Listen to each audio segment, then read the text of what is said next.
दुर्योधन की बात सुनकर जब द्रोणाचार्य कुछ नहीं बोले तो दुर्योधन के मन में क्या विचार आता है वह संजय इस श्लोक में बताते हैं। अपर्याप्तम तदस्माकं बलं भीष्माभिरक्षितम् पर्याप्तं त्विदमेतेषां बलं भीमाभिरक्षितम्। हमारी सेना पांडवों पर विजय करने में असमर्थ है क्योंकि उसके संरक्षक भीष्म हैं, परंतु इन पांडवों की सेना हमारे पर विजय करने में पर्याप्त है, समर्थ है, क्योंकि इसके संरक्षक भीमसेन हैं। अपर्याप्तम तदस्माकं बलं भीष्माभिरक्षितम् अर्थात अधर्म और अन्याय के कारण दुर्योधन के मन में भय होने से वह अपनी सेना के विषय में सोचता है कि हमारी सेना बड़ी होने पर भी पांडवों पर विजय प्राप्त करने में तो असमर्थ ही है, कारण कि हमारी सेना में मतभेद है, उसमें इतनी एकता, निर्भयता, निःसंकोचता नहीं है जितनी कि पांडवों की सेना में है।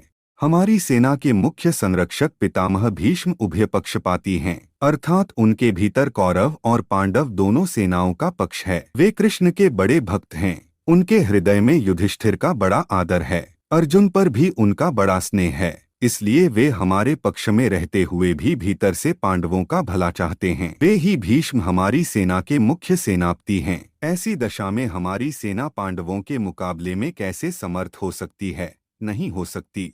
पर्याप्तं त्विदमेतेषां बलं भीमाभिरक्षितम् अर्थात परंतु यह जो पांडवों की सेना है यह हमारे पर विजय करने में समर्थ है, कारण कि इनकी सेना में मतभेद नहीं है, भी एक मत होकर संगठित हैं।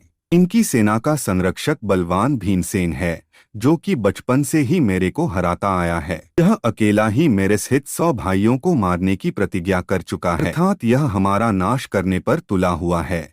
इसका शरीर वज्र के समान मजबूत है, इसको मैंने जहर पिलाया था तो भी यह मरा नहीं। ऐसा यह भीमसेन पांडवों की सेना का संरक्षक है, इसलिए यह सेना वास्तव में समर्थ है। दुर्योधन इस समय सेनापतियों की बात नहीं सोच रहा है, किंतु दोनों सेनाओं की शक्ति के विषय में सोच रहा है कि किस सेना की शक्ति अधिक है।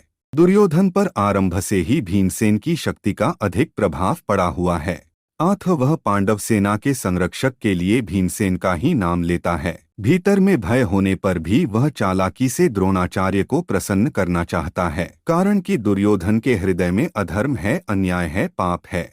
अन्यायी पापी व्यक्ति कभी निर्भय और सुख शांति से नहीं रह सकता, यह नियम है। इसका तात्पर्य है कि जिसके भीतर धन संपत्ति आदि का आश्रय है, आदर है और जिसके भीतर अधर्म है, अन्याय है, उसके भीतर वास्तविक बल नहीं होता, वह भीतर से खोखला होता है और वह कभी निर्भय नहीं होता।